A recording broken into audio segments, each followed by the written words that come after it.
Economics is a study of how people limited resources to meet their needs and wants. Ibig sabihin, tinutulungan tayo ng economics na maintindihan kung paano kumikilos ang tao pagdating sa pagbili, pagtitinda, pag-iipon, at pagdesisyon ng pera.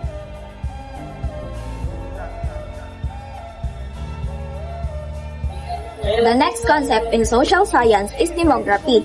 Demography is a study of human population, kung gaano sila karami, kung ano ang edad nila, at kung saan sila nanggaling. Kasama rin dito kung gaano sila nagbabago sa paglipas ng panahon. Makikita natin ang demography dito mismo sa Lopez National Comprehensive High School. Araw-araw, kita natin kung gaano kalaki ang populasyon ng mga estudyante. Marami tayong section sa iba't ibang grade level at bawat taon ay nadadagdagan pa ang mga pumapasok. Ibig sabihin, lumalaki ang demand para sa mga classroom, teacher at school facilities.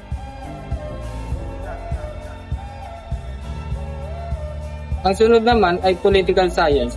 Political science is a branch of social science na nag-aaral tungkol sa government, political system, public policies, political behavior, at kung paano gumagana ang power of authority sa society.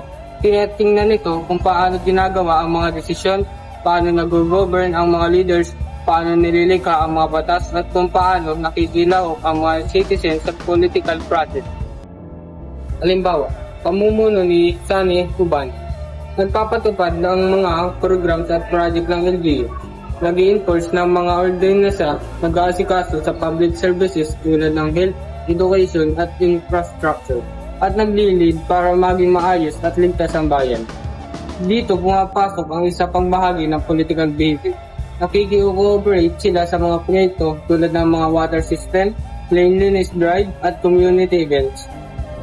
Ang history ay nakatutulong sa atin upang maunawaan natin kung paano umuunlad ang isang lipunan, kultura, kabihasnan at paglipas ng panahon. Next is psychology. Psychology is the scientific study of behavior and mental processes, aiming to understand individuals and groups by studying the underlying psychological processes and mechanisms that influence their thoughts, feelings, and behaviors.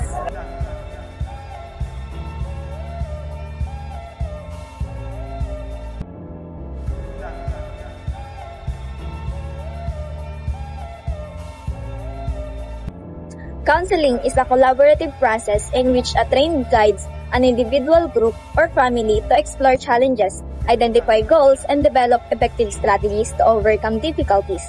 It addresses emotional, psychological, social, and behavioral issues, helping clients manage stress. Magandang hapon po, ma'am. Magandang hapon din sa'yo. Ano may paglilikod ko?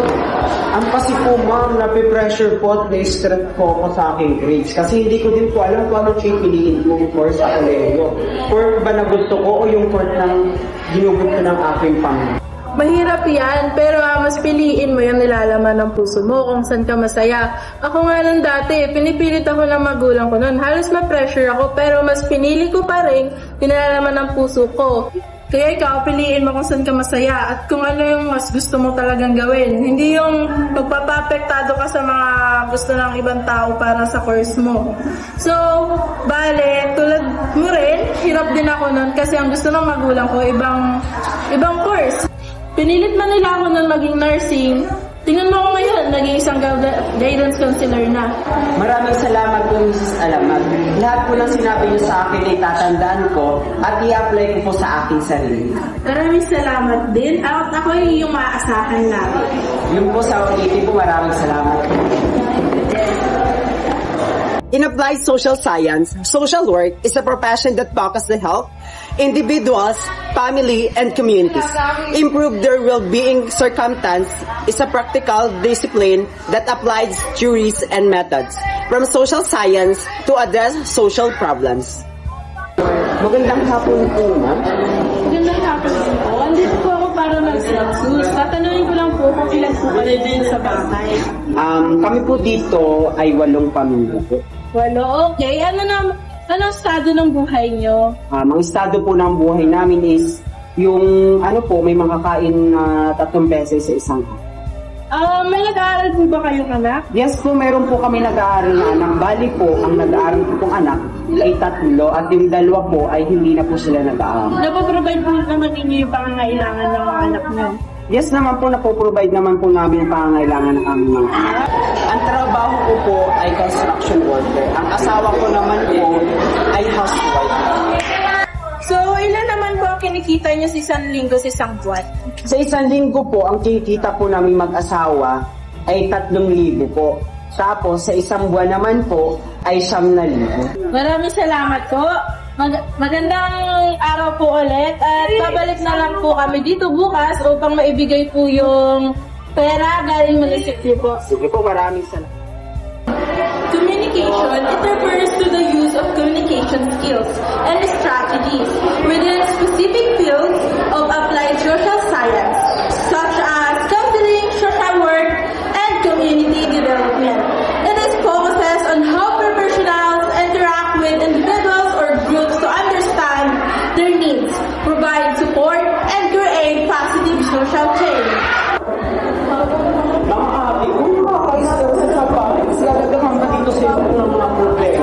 Ano ba yung bakla? Yung lang yan. Ganyan talaga ang buhay. Pero kailangan, tatalan mo at sinabi mo mag-aaral mo.